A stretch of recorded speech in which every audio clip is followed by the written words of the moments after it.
Hey guys, welcome to Tech is Guru. Today we'll be learning how to deactivate Instagram account, and now let's dive right in. Now to deactivate the Instagram account, first open up the Instagram app.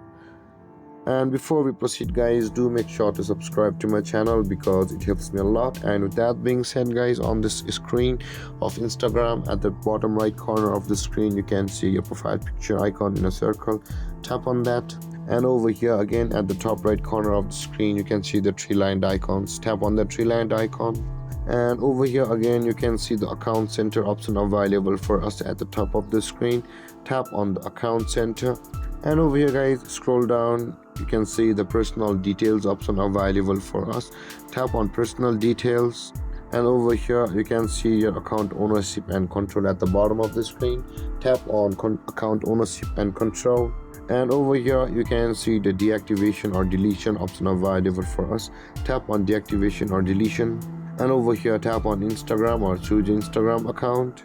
And in order to deactivate your account guys, the deactivate account is auto chosen, so just leave it that way or tap on the deactivate account, and after that tap on continue.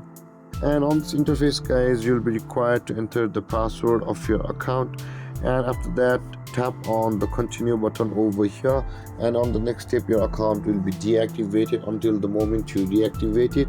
And with that being said guys, this is how to deactivate your Instagram account. And if you have any confusions or questions regarding the topic, feel free to comment in the comment section below, and don't forget to like, subscribe and hit that bell icon for more videos. Thank you for watching guys. Peace.